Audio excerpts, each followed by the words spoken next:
musik. Lagi. Kayak Oh, pengharapan dari Allah. ulang ini. Atau kita benci.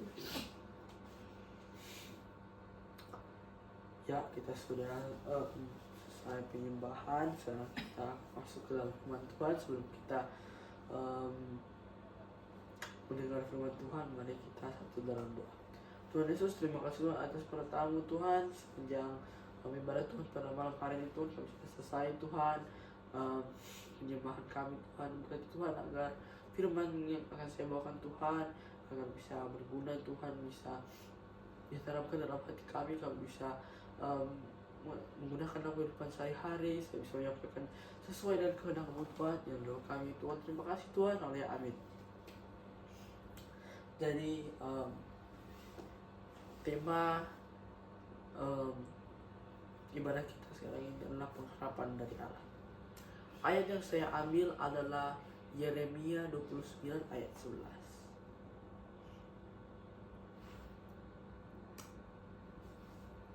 Bisa umat dibaca? Sebab aku ini mengetahui rancangan-rancangan apa yang ada padaku mengenai kamu.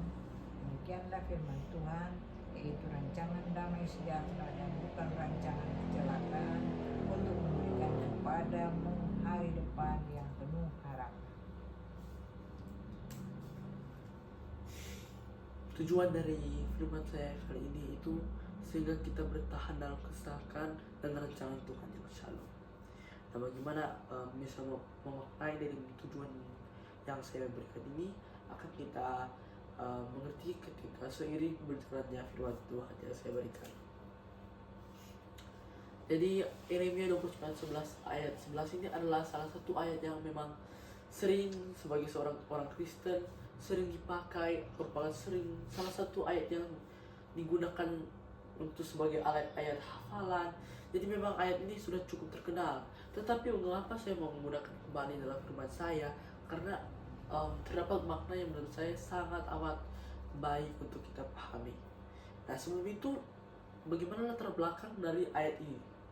Jadi dalam ayat ini termasuk dalam surat yang dikirim Yeremia kepada orang-orang Israel ketika dibuang ke Babilonia, ya.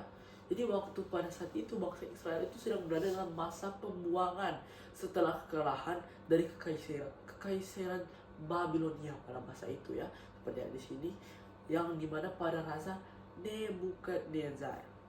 Sehingga apa menyebabkan mereka kehilangan tanah air, sehingga mereka dalam kondisi yang sulit, kehilangan bait Allah, kehilangan rumah, tempat. Bayangkan kan hidup dalam sudah lama tinggal di Manado, tiba-tiba kalian dibuang, ditinggal, dan tidak ada gereja, tidak ada pekerjaan, kita dibuang ke jauh sekali. Pasti sangat sulit, ya. Seperti itulah bangsa Israel dalam kehidupan sehari-hari ketika dalam masa pembuangan. Dan pada masa itu banyak nabi-nabi palsu yang memberitakan pesan yang menyenangkan hati orang Israel bahwa masa pembuangan ini hanya sementara. Padahal itu merupakan harapan yang palsu.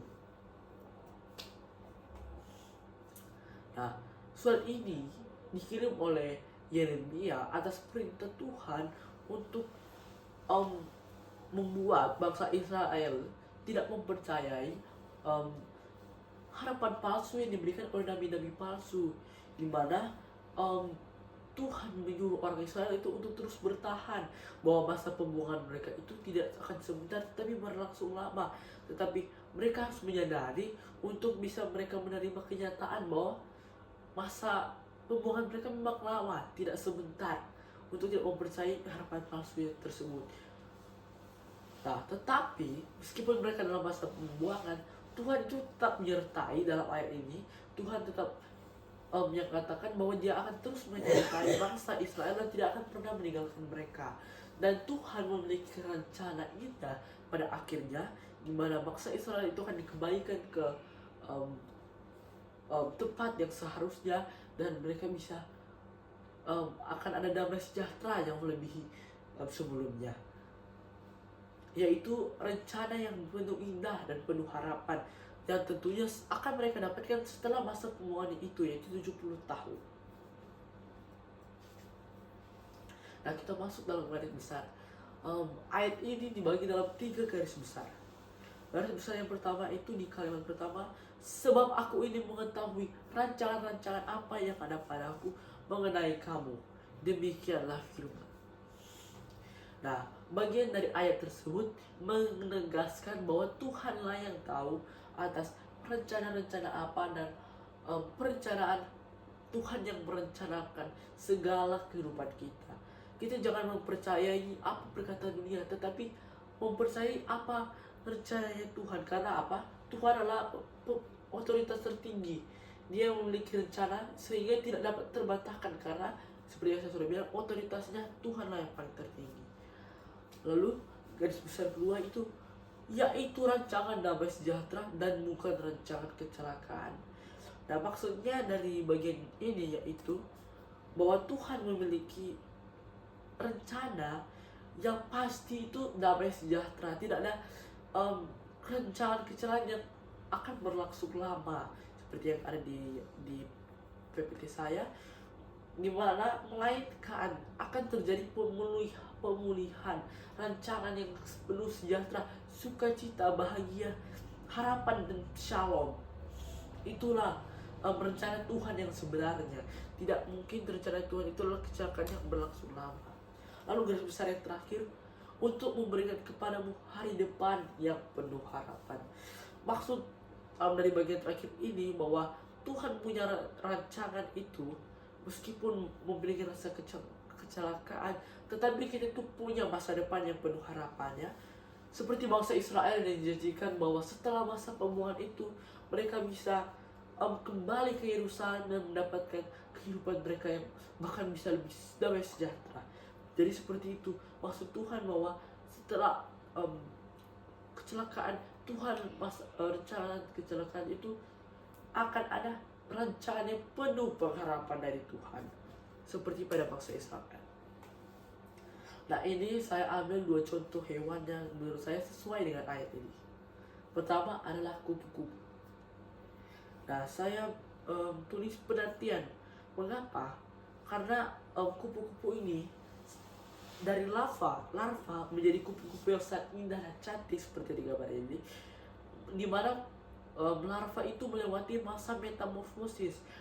Mereka harus menjadi kepopok, bayangkan harus diam, diikat dan tidak bergerak sama sekali, dan hidup tampak berakhir. Tetapi kupu-kupu ini, larva ini terus menanti akan kepastian bahwa dia akan berubah menjadi kupu-kupu yang sangat indah pada waktunya. Dia terus menanti dan benar seekor larva bisa menjadi kupu-kupu yang sangat indah. Lalu kedua, hewan salmon, harapan dan tujuan. Mengapa? Karena ikan salmon ini ketika dia mau bertelur, dia itu harus menghadapi berbagai rintangan yang sulit. Dia harus melintasi benua, melintasi lautan, di mana dia perlu lewati arus yang sangat deras, air terjun, bahkan predator yang siap menunggu di sungai terus. Tetapi apa? Ikan salmon ini terus berjuang terus. Dia karena apa? Karena dia memiliki harapan dan tujuan bahwa setelah masa begitu sulit dan penuh rintangan, dia akan punya hadiah, yaitu dia bisa bertelur, bahwa perjuangannya tidak akan sia-sia. Dia punya harapan bahwa itu akan pasti terjadi selama dia bisa berjuang terus. Seperti dengan ayat ini, bahwa kita itu perlu untuk menanti. Penantian, kita harus punya iman yang kuat untuk penantian rancangan yang sangat indah akan Tuhan. Bahwa kita harus percaya harapan, kita harus penuh pengharapan akan tujuan yang telah Tuhan berikan. Seperti 2 hewan ini, mereka terus berjuang dalam masa kesulitan mereka. Ayat ini juga kita bisa lihat dalam pribadi Yesus, di mana Yesus sendiri tahu akan bagaimana dia menghadapi penderitaan yang sangat besar. Dia sudah tahu, sebab dia adalah Bapa yang Maha Tahu. Dia sudah tahu apa yang akan terjadi jika dia menjadi seorang manusia. dia mengorbankan dalam kayu salib. Dia tahu dia dihina, disiksa, diludah, dan merupakan salah satu penindasan yang sangat amat berat. Tidak akan ada manusia yang sanggup melakukan seperti itu. Tapi apa? Bahwa Yesus itu tahu akan ada rancangan indah setelah itu, sehingga dia terus menjalani penderitaan itu. Dan apa hasilnya? Ya, benar saja, rancangan yang sudah dia ketahui dan dia percaya benar-benar terjadi.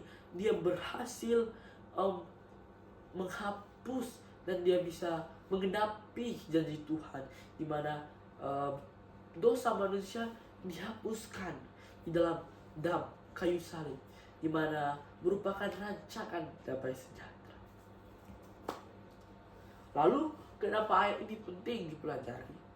Sebagai manusia, seringkali kita itu menghadapi masalah seperti penyakit, penantian panjang, doa yang tidak dibalas, merasa terkucilkan, pekerjaan atau pendapatan berkurang. Kita seringkali tidak menerima kenyataan. Tetapi ayat ini menyatakan bahwa Tuhan memiliki rancangan yang indah dan penuh pengharapan bagi kita. Di akhir masa sulit itu Tuhan pasti memiliki rancangan yang indah. Dan apa sih yang perlu kita lakukan? Seperti yang saya tulis di sini, yang harus kita lakukan adalah terus melangkah dan percaya akan harapan dan tujuan kita atas rancangan Tuhan yang penuh indah yang telah Tuhan tetapkan. Bahwa rancangan itu adalah rancangan yang penuh damai sejahtera dan sukacita, sehingga kita harus tetap bertahan dalam masa kesulitan. Nah, kesimpulan yang saya tarik dari ayat ini adalah kita sebagai manusia seringkali menghadapi masalah. Tetapi ingatlah, Tuhan yang memiliki dan mengatur segala rancangan akan hidup kita. Dan rancangan itu adalah pastinya rancangan yang indah dan shalom dan penuh sejahtera, sukacita dan pengharapan.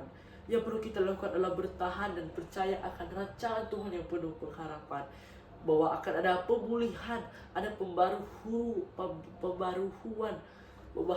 dalam hidup kita, untuk terus bertahan, dan pastinya akan ada hadiah besar yang telah Tuhan sediakan.